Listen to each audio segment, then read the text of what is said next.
Did you know that over 80% of newly diagnosed diabetics make the same mistakes that keep their blood sugar dangerously high? I'm a registered nurse and health coach who reversed my own diabetes, and I've seen firsthand how these mistakes can be the difference between a reading of 358 and 98. In this video, I'll show you the 7 most common mistakes to avoid so you can get control faster and safer.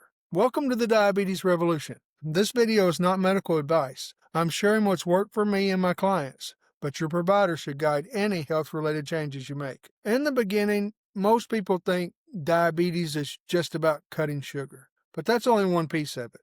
When I was first diagnosed, I made the same mistake. It's a common trap. Someone gets diagnosed, so they stop eating dessert.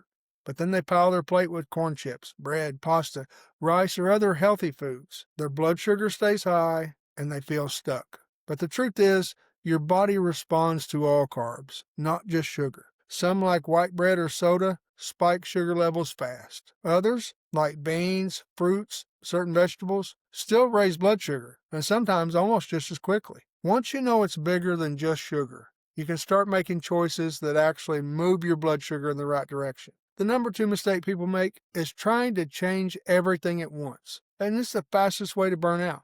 A lot of people hear the diagnosis and decide overnight they're going to cut carbs, exercise every day, track every bite, and never eat their favorite foods again.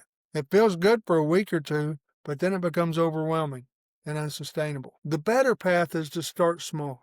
Pick 1 or 2 simple changes, like cutting out sugary drinks, taking a 10-minute walk after dinner. Small and consistent changes turn into an easy habit instead of another disappointment. By the way, I put together a free guide called 6 Steps to Reverse Diabetes Naturally. It's a simple starting point if you want more clarity, and you can grab it for free in the description below. Mistake number 3. A lot of people breathe a sigh of relief once they're prescribed metformin or some other medication. It feels like, okay, I've got this handled.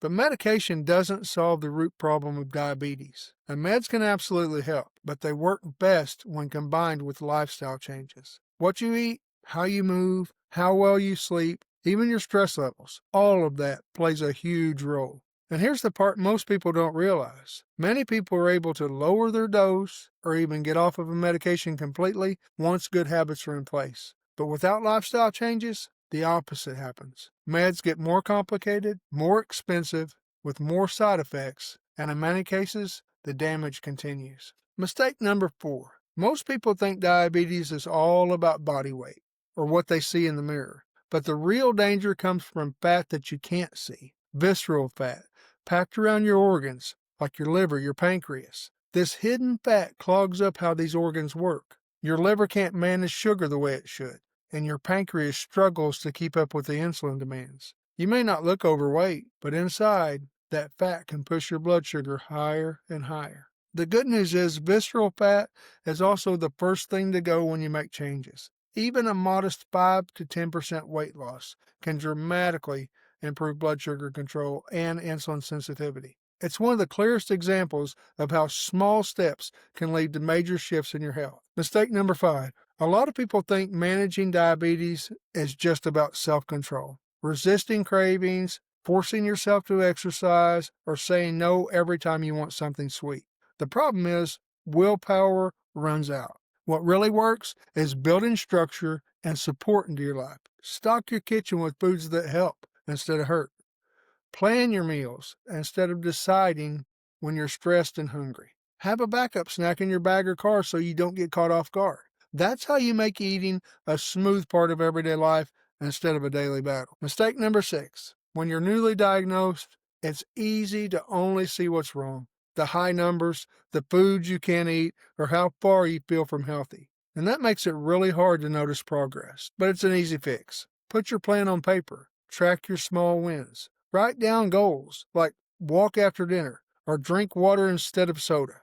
And then check them off and write down any changes to your blood sugar or how you feel. Studies show that people who write down goals and track their progress are far more likely to succeed. Each small win that you see on paper is proof that you're moving in the right direction, and that reminder builds confidence and keeps you motivated to stick with it. Mistake number 7. One of the biggest mistakes people make after diabetes diagnosis is keeping it to themselves. They don't want to burden their family, or they feel embarrassed, so they try to manage everything on their own. The problem is, going solo makes the journey a lot harder than it needs to be. Support changes everything.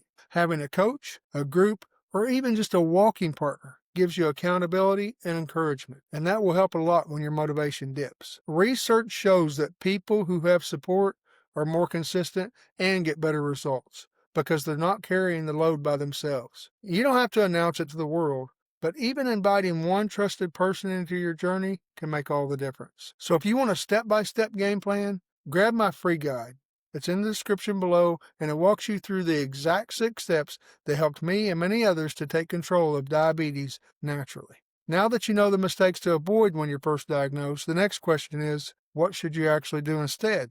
Well, I'll link the video on 7 things that spike your blood sugar faster than anything else. I'll see you there.